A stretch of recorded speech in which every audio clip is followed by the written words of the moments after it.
The unfinished symphony of the mind. We stand now at the edge of a vast interior landscape, having traversed the terrains of theory, allegory, and practice in George Herbert Betts' The Mind and Its Education.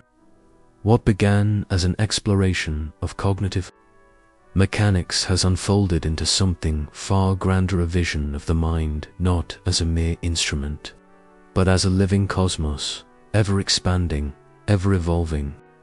To conclude this journey is not to arrive at a destination, but to recognize that education is not a finite project. It is a lifelong pilgrimage, a continuous act of becoming. The mind as a living paradox. Betts' work reveals the mind as a constellation of paradoxes. It is shaped by habit, yet thrives on novelty, governed by laws, yet capable of spontaneous creation, rooted in biology, yet transcending it through thought. This duality is not a flaw, but a feature, the tension that makes growth possible. Like a tree that must balance deep roots with reaching branches, the educated mind finds stability in fundamentals while stretching toward the unknown. The transformational insight here is that to educate oneself is to embrace this paradox too. Cultivate disciplined routines while remaining open to serendipity. To build frameworks of knowledge while leaving space for wonder. The alternative is stagnation. The mind either rigidifies into dogma or dissolves into chaos. True education walks the razor's edge between the two.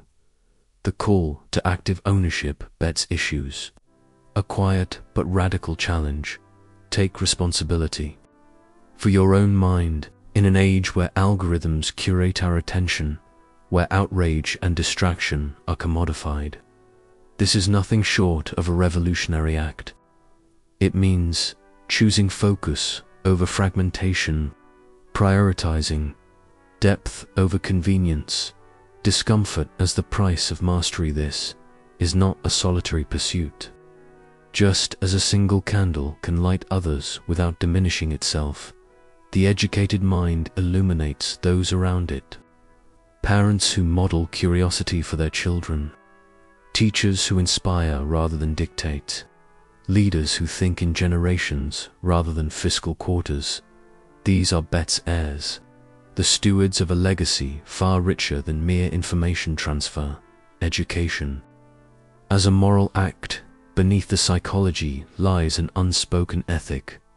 What we choose to learn and how we choose to learn it shapes not just ourselves, but the world we create. A mind educated in critical thinking resists propaganda. A mind trained in empathy challenges injustice.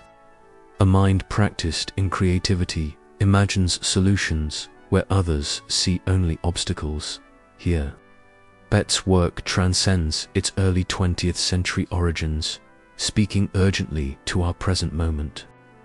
In a world of polarized narratives and existential challenges, the quality of our collective thinking is not academic. It is the difference between flourishing and catastrophe.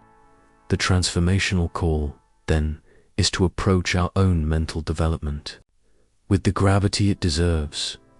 The unseen ripple effect. Consider the metaphor of a stone dropped into a pond.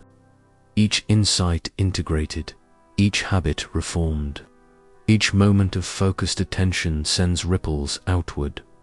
A teacher applies Betts' principles, forever altering how students engage with learning.